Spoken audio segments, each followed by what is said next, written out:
The fire, I remember the fire. It wasn't a big fire, just a small, angry thing I'd made in an old coffee can in the garage. I watched the flames consume my late wife's rosary, bead by bead. The little plastic pearls, once so precious to her, curled and blackened, melting into grotesque shapes before turning to ash. The smell was acrid, like burning grief, and when that was done, I went back inside. My hands were shaking, not from fear, but from a rage so pure and so deep, it felt like it was the only thing holding my bones together. I walked right up to the mantelpiece, where the plaster statue of the Virgin Mary stood. Eleanor had loved that statue. It had watched over our living room for 30 years. I saw its painted, serene face, its outstretched hands, and I felt nothing but contempt. A bitter, cold mockery of the faith that had failed my wife. I grabbed it, its plaster body surprisingly light, hollow, and with a scream that tore from the very bottom of my soul. A sound I didn't even recognize as my own. I smashed it against the brick of the fireplace. The crack it made was sharp, final. It exploded into a cloud of white dust and a dozen jagged pieces. That was the day I declared war on heaven. My name is Frank. I'm 62 years old now, but this all happened a few years back. I've lived my whole life in this small town in Ohio, the kind of place where you know your mailman's kids by name and the seasons change with a predictable, comforting rhythm. I was a carpenter. I still am, I suppose, though I'm retired. I've always found my truth in things I can hold, things I can measure and cut and join. The grain of a piece of oak, the solid heft of a hammer, the satisfying finality of a well-driven nail. My world was one of tangible reality. If I couldn't see it, touch it, or build it, it wasn't real to me. That was my creed. I was raised in a family that went to church on Sundays, but more out of habit than deep conviction. It was just what you did. But my wife, Eleanor, for her, it was everything. Her faith was like breathing. It was woven into the fabric of her being. She found comfort in the rituals, in the quiet chapels, in the gentle, repetitive rhythm of her rosary beads slipping through her fingers. I never understood it, not really, but I respected it, because I loved her. I saw the peace it brought her, and that was enough for me. When she was healthy, her faith was a quiet, gentle hum in the background of our lives. But then she got sick, cancer, and that quiet hum became a desperate, fervent roar. She prayed constantly. Our house filled with prayer cards, with little statues my sister Carol would bring over, with the scent of holy water. And I watched her waste away, her body failing, while her faith, impossibly, grew stronger. She never doubted, not for a second. She died on a Tuesday morning, holding that rosary in her hand, convinced she was going to a better place. And something inside me just broke, curdled. Her faith hadn't saved her. All those prayers, all those novenas, all those statues, they were just hollow plaster and empty words. My grief was a bottomless pit, and at the bottom of it, a new feeling took root: betrayal. I felt betrayed by the God she had loved so fiercely. My sister, Carol, couldn't understand. She's a good woman, but her piety, which once seemed harmless, now felt like a personal attack. She'd come over, her eyes full of sorrow, and she'd say things like, "Frank, you need to pray. Let God in." She'd try to leave a new little statue, a new prayer book. She saw it as offering comfort. I saw it as her rubbing salt in a wound so raw I could barely breathe. The arguments became ugly. I remember one afternoon, she came over with a small, framed picture of the Sacred Heart. She wanted to hang it in the kitchen. Eleanor would have liked this, she said, her voice soft. I just snapped. I grabbed it from her hand and yelled, Eleanor is gone. This is a lie. It's poison. The same kind of poison she believed in, right up until the end. Get it out of my house. I never want to see another one of these idols in here again." The look on her face, shock, hurt, it was the first time I'd ever truly screamed at my own sister. She left in tears, and I was left alone in the house, vibrating with a rage that had nowhere to go. That was the day before. The day before, I took Eleanor's rosary out to the garage and walked back in to face that plaster statue on the mantel. I looked at its serene face, a face that promised peace and comfort, and all I could see was a lie. A beautiful, cruel lie that had stolen my wife. Smashing it wasn't enough. I wanted to shatter the very idea of it. I wanted to break the faith that I believed had broken her. I stood there, breathing in the plaster dust, my chest heaving, surrounded by the white, jagged ruins of what she had held sacred. And in the silence that followed, I felt a grim satisfaction. I had won. I had silenced the lie. Or so I thought.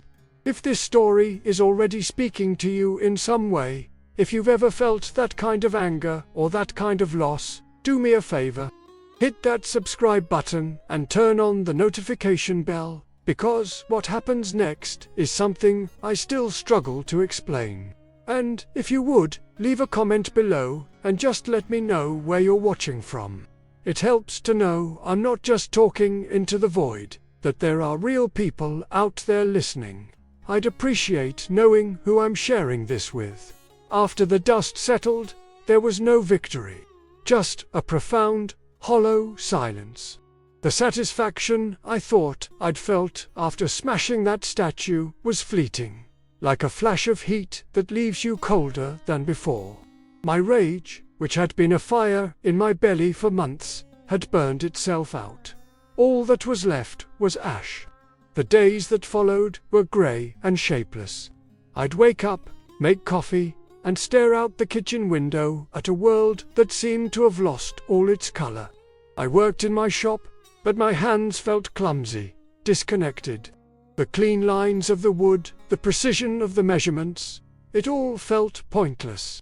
I was just going through the motions, a ghost in my own life, rattling around in a house that was no longer a home, just a collection of rooms where Eleanor used to be.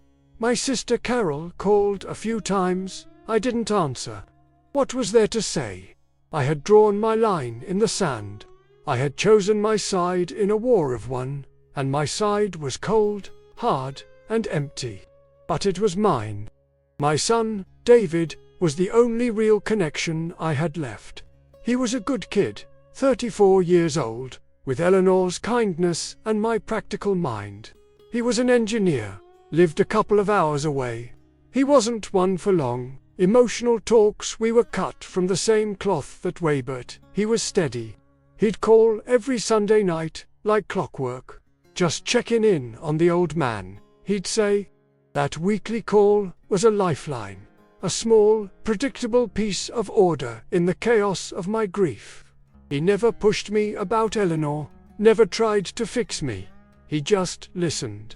He was the one thing in my life that still made sense. The one structure I had left that felt solid. He was all I had. Then came the phone call that shattered the silence. It was a Wednesday afternoon. I was in the garage, trying to fix a squeaky hinge on a cabinet door, when my phone rang. I didn't recognize the number. When I answered, the voice on the other end was calm, professional, and utterly devoid of warmth. It was a state trooper. He used words like incident, highway patrol, head-on collision. The words floated in the air, abstract and meaningless, until he said David's name. "Your son, David, has been in a serious accident. He's been transported to St. Jude's County Hospital. He's in critical condition." The world didn't just tilt. It fell away from beneath my feet. I dropped the phone. The drive to the hospital was a 20-minute nightmare that felt like an eternity. I don't remember the traffic, the turns, or the lights. All I remember is the sound of my own heart hammering against my ribs, a frantic, terrified drumbeat, and the single, repeating thought, not him. Please, not him. The hospital was a blur of fluorescent lights that hummed with an indifferent buzz. The smell, that sterile, chemical smell of antiseptic and sickness, hit me like a physical blow. A nurse led me down a long, pale green corridor to the intensive care unit. And then I saw him. My boy, my strong, capable son, who could build an engine from scratch, was lying there, so still, buried under a web of tubes and wires. His face was swollen and bruised, a landscape I barely recognized. A machine next to the bed breathed for him, a rhythmic, mechanical whoosh and click. A monitor traced the frantic, jagged line of his heartbeat. This wasn't my son. This was just a body kept alive by electricity and plastic tubes. I reached out to touch his hand, and it was cold. A doctor, a young man with tired eyes, found me there. He spoke in quiet, measured tones, explaining things I couldn't comprehend. Severe cranial trauma, significant swelling on the brain. We've induced a coma to give him a chance to heal. The words were just noise. I finally managed to ask the only question that mattered. Is he going to be okay? The doctor's gaze didn't waver. He didn't offer the easy lie, the false comfort. He put a hand on my shoulder, and his touch felt heavy, like the weight of the world. "Mr. Miller," he said, his voice gentle but firm, "the next 24 hours are critical. We're doing everything we can, but I need you to be prepared. The prognosis is not good. Be prepared." How do you prepare for that? My entire life had been built on things I could fix. A broken chair, a warped floorboard, a leaky roof. I understood those problems. They had solutions you could hold in your hands. But this was different. I couldn't cut it, I couldn't measure it, I couldn't nail it back together. My logic, my tangible reality, was utterly useless. I stood there, staring at my son, and felt the foundation of my world turn to sand. Sometime later, Carol arrived. She must have heard from a neighbor. She wasn't alone. She had 2 women with her from her church, their faces etched with practiced sympathy. They huddled in the corner of the waiting room, their heads bowed, their lips moving in silent prayer. A week earlier, their presence would have filled me with white-hot rage. But the rage was gone. There was nothing left to burn. I just felt empty, a hollowed-out shell. I was at the bottom of the deepest, darkest hole I could have ever imagined, and there was nothing to hold on to. The pride I had felt, the defiant anger that had fueled me, it all seemed so childish now, so pathetic. I had declared war on a heaven I didn't believe in, and the response was not a battle, not a storm of fury, but a vast, crushing, indifferent silence. And in that silence, a new feeling began to grow, a cold dread that wrapped itself around my heart. It was the absolute, terrifying fear that I was completely and utterly alone. This was the lowest point of my life. If you've ever felt a pain that deep, or if this story is touching something inside you, please take a moment to hit that like button, and turn on the notification bell, because you won't want to miss what happened next in that silent, hopeless hospital. It means a lot to know you're still with me. I spent I don't know how long in that plastic waiting room chair, under the hum of the fluorescent lights, hours, maybe. Time had lost all meaning. It just stretched and contracted with the beeping of the distant machines. Carol and her friends were still there, in their corner, a little island of quiet faith. Their whispered prayers were a constant, soft murmur, like a river flowing somewhere I couldn't reach. A week ago, the sound would have sent me into a blind rage. Now, it just made me feel transparent. Like they could see right through me, see the ugly, jagged hole where my soul used to be. I couldn't stand their pity. I couldn't stand my own emptiness. I had to move. I got up and walked, with no destination in mind. My feet carried me down the sterile hallways, past rooms where other families were living out their own quiet tragedies. The whole place felt like a mausoleum for hope. And then I saw the sign. A simple, wooden sign with gold lettering. Chapel. My first instinct was to sneer, to turn away. It was a room full of the very thing I had declared war on. But my legs wouldn't move. I was just drawn to it. Maybe it was the morbid curiosity of a condemned man wanting to look his executioner in the eye. I don't know. I pushed the door open and stepped inside. It was small, quiet, and cool. There were a few rows of simple wooden pews. At the front, there was a small altar, and on a pedestal to the side, a stained glass window. The afternoon light was filtering through it, casting colored patterns on the floor. The window depicted a woman in a blue robe, her head bowed slightly, her hands open. It was her. The same serene, placid face that I had smashed into 1,000 pieces on my own hearth. Something inside me, the last pillar holding up the ruins of my pride, finally gave way. My knees buckled. I didn't kneel to pray. I collapsed. I fell onto the cold tile floor, a heap of brokenness and despair. And I began to talk. Not with my voice, but with my mind. It wasn't a prayer. It was a tirade. A final, desperate negotiation with an enemy I was now certain was real. Asterisk, you see this? I screamed into the silence. Asterisk, you see what you've done? You took her. You took Eleanor, who loved you, who trusted you. And that wasn't enough, was it? Now you've come for my son, my boy. Asterisk, the words were venomous, full of all the bitterness I had stored up for months. I laid it all out. The anger, the betrayal, the raw, screaming injustice of it all. And then, when the rage was spent, all that was left was the bargaining of a bankrupt man. Asterisk, you want a life. Is that the price? Then take mine, take me. I'm old. I'm used up. Just let him live. Let him wake up. Do that, and I didn't know what to offer.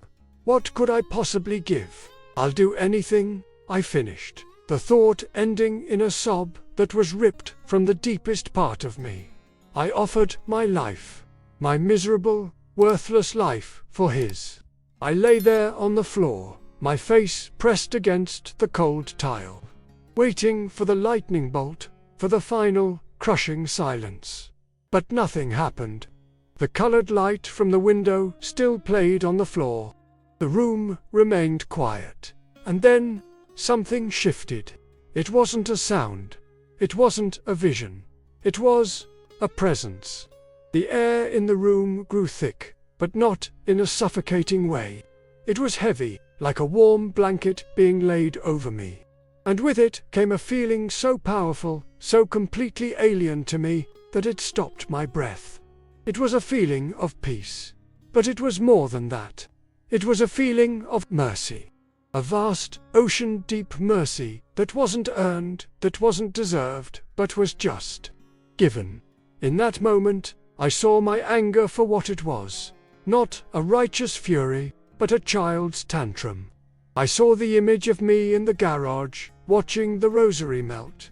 And I was filled with a shame so profound, it burned hotter than any fire. I saw myself screaming at my sister, my hands clenched, my heart full of hate. I saw myself raising that plaster statue, and I felt the jarring crack as it shattered, but this time, I felt it in my own bones. And yet, this presence that filled the room wasn't condemning me. It was holding me. It was as if a voice that wasn't a voice was saying, Asterisk, I know. I see your pain. I am here. Asterisk, I didn't see a woman in a blue robe. I just felt a mother's love. A love so immense and unconditional that it could absorb all of my hatred, all of my rage, and not be diminished in the slightest. I wept. I lay on that chapel floor and wept like I hadn't since I was a child, not tears of grief or rage, but tears of release. The bitterness that had been poisoning me for a year was just washed away. I don't know how long I was there. When I finally pushed myself up, my legs were stiff and my face was raw. I felt hollowed out, but in a clean way. Scoured, I stumbled out of the chapel and back towards the ICU, feeling like a man waking from a long, terrible dream. As I turned the corner, I saw a flurry of activity outside David's room. A nurse came rushing out, her face flushed. My heart seized in my chest. This is it, I thought. The price is being paid. But then she saw me, and a wide, brilliant smile broke across her face. "Mr. Miller," she said, her voice breathless. "Something's happened. His intracranial pressure, it's dropping.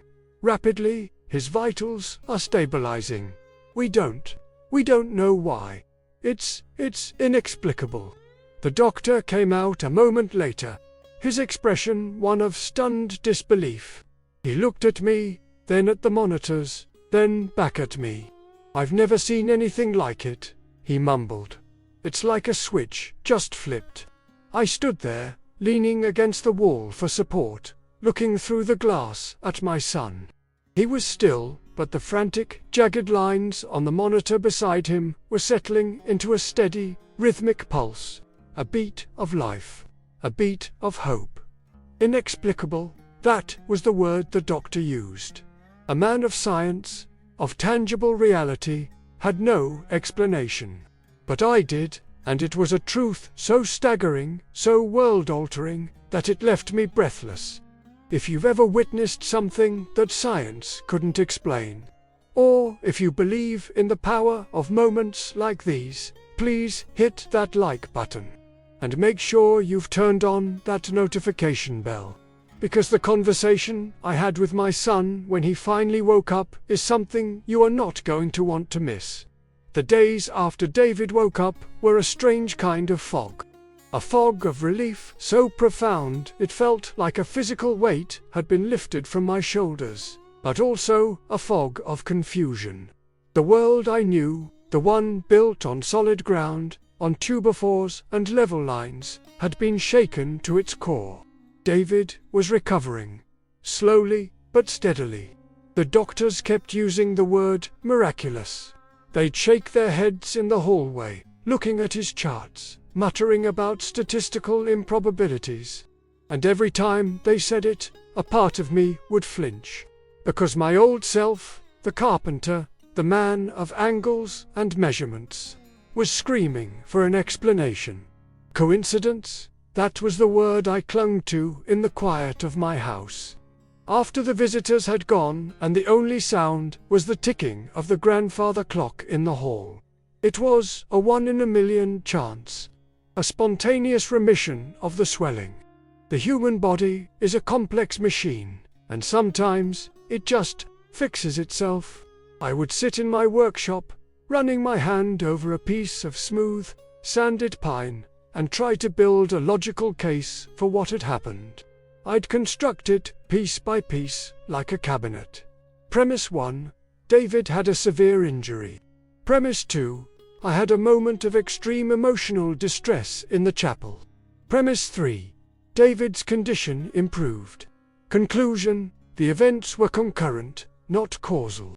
They happened at the same time, but one did not cause the other.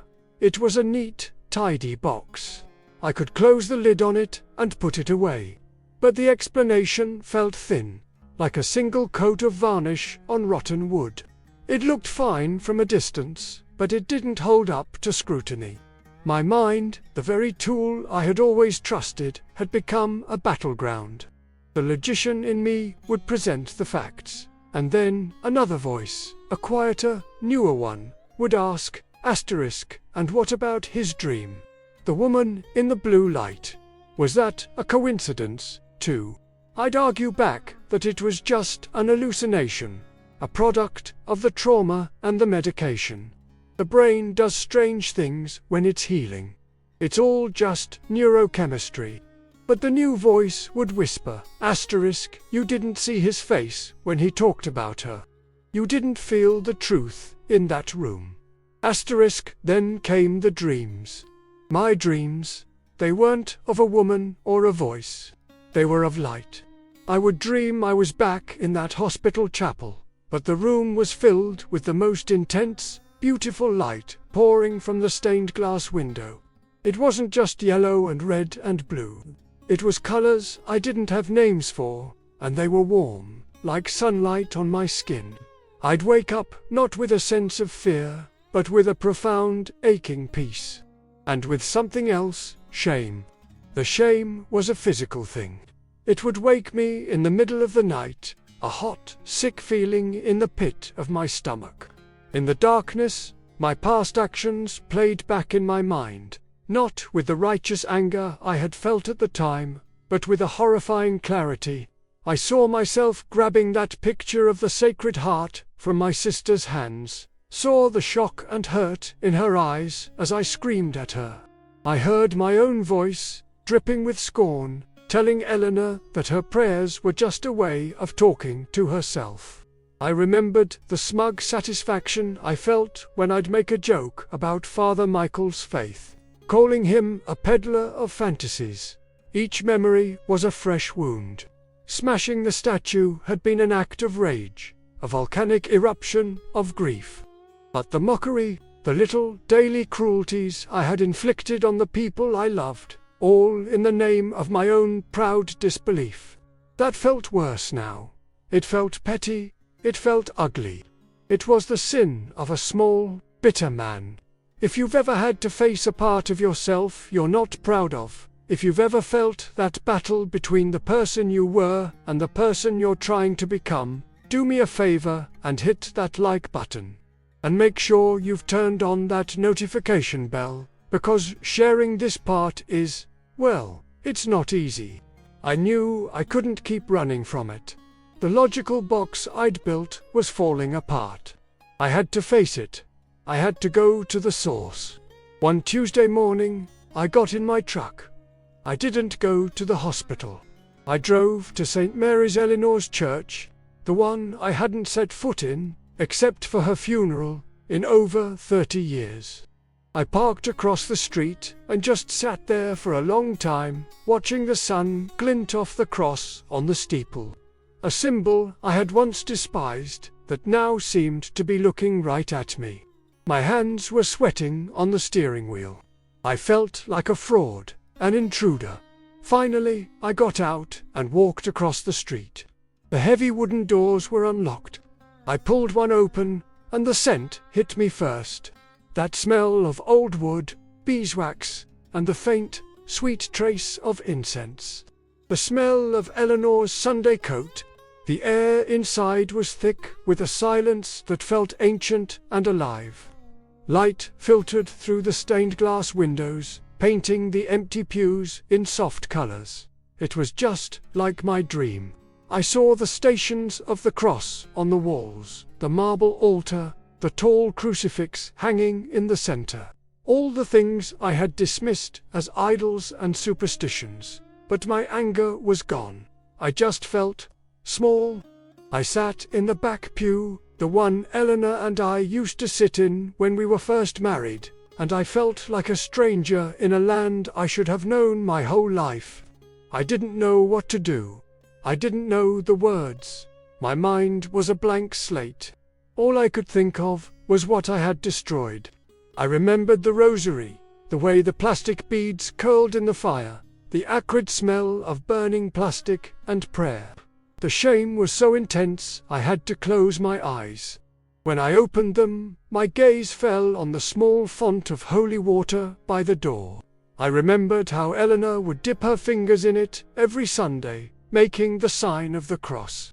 I once teased her about it, called it her magic water. The memory made my stomach clench. I watched as an old woman came in, did the same ritual and genuflected before entering a pew. It was a gesture of habit, of faith, of belonging. And I was on the outside, looking in. My heart was pounding. This was it. This was the line. Stay here in my pride, or cross over into something else. I stood up on legs that felt like they belonged to someone else and walked to the font. My hand trembled as I reached out. I dipped my fingers in. The water was cold. Real. I brought my hand up and clumsily, hesitantly, touched my forehead, my chest, my shoulders. The words came to me then, a whisper from a half-forgotten childhood. In the name of the Father, and of the Son, and of the Holy Spirit. It wasn't a lightning bolt. No choir of angels sang. But as the cold water touched my skin, I felt something break inside me. The hard, brittle shell of my pride, the armor I had worn for so long, just cracked. It wasn't a moment of victory or revelation. It was quieter, a foundation settling. The first solid piece of ground I had stood on in over a year. And in the silence of that empty church, I finally stopped fighting. Word spreads fast in a small town, faster than fire. The story of David's recovery, of the doctors shaking their heads and calling it a miracle, was the talk of the diner, the post office, the hardware store. But the second part of the story, the part about me, that was the real gossip. Frank Miller, the angry old widower, the man who'd sneer at the sight of a church steeple, had apparently found God.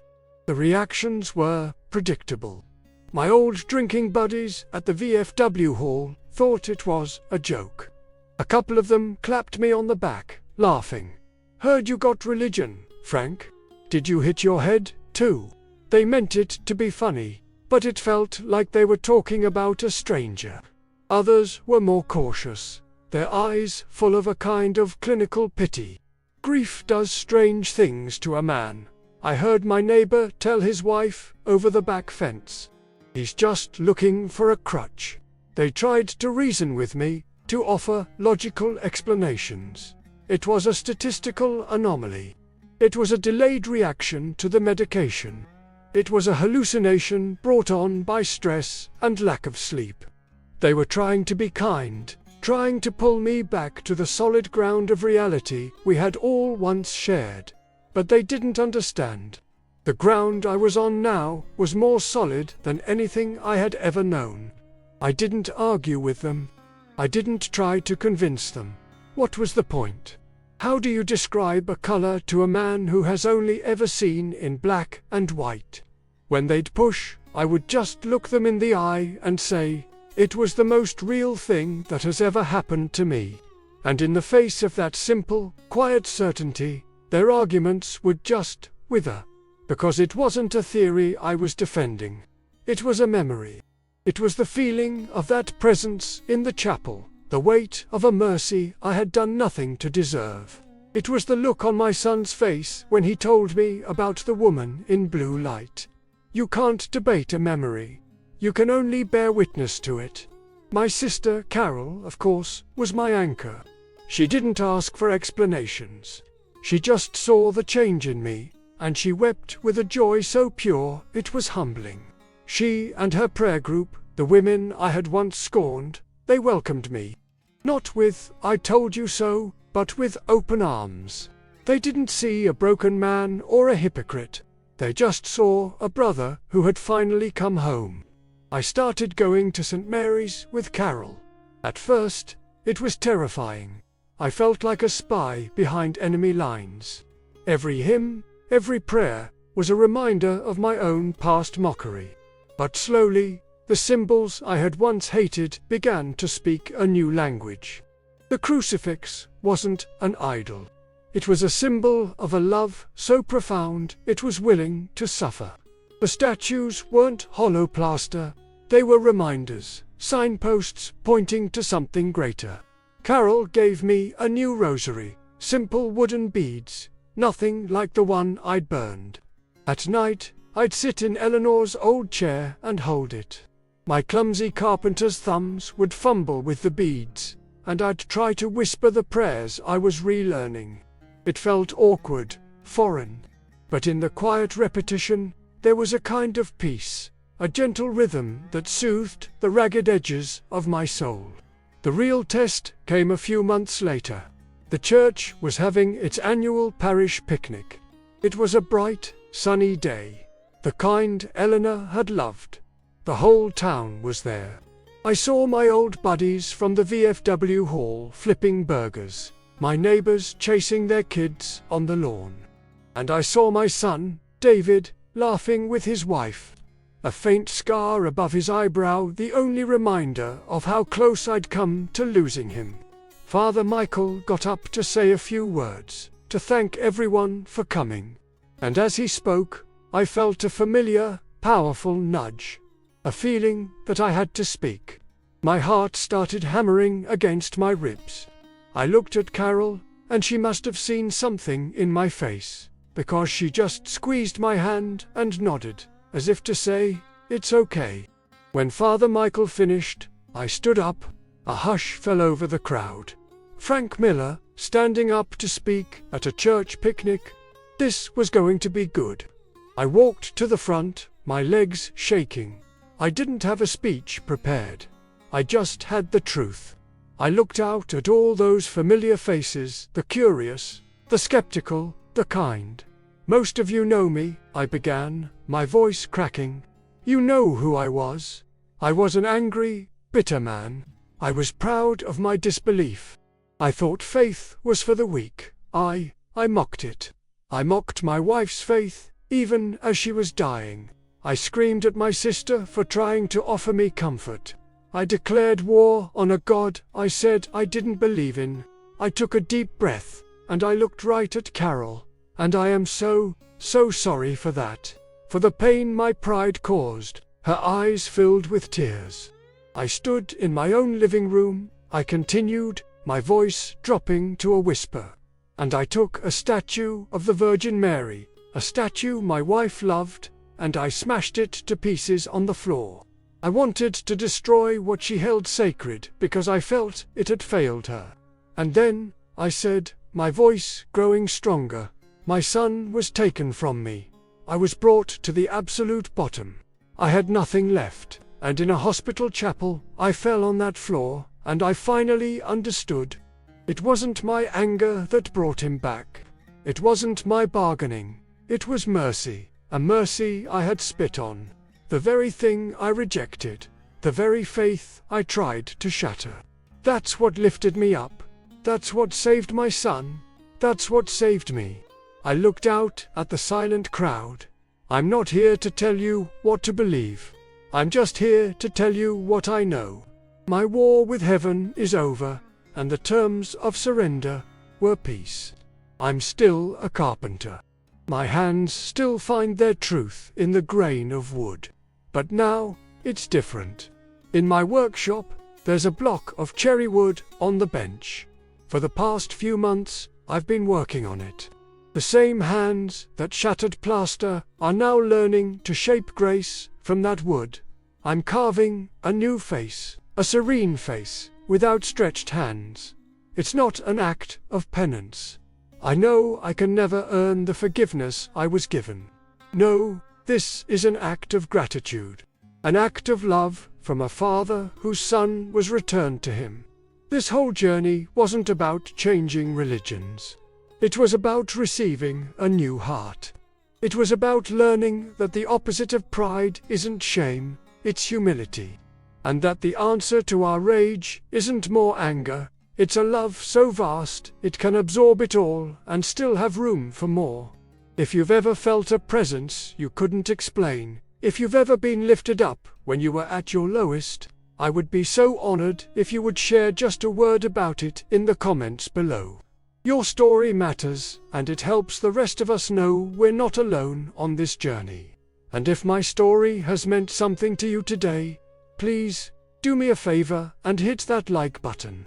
And be sure to turn on the notification bell so you don't miss what we share next. It truly helps more than you'll ever know. Thank you for listening.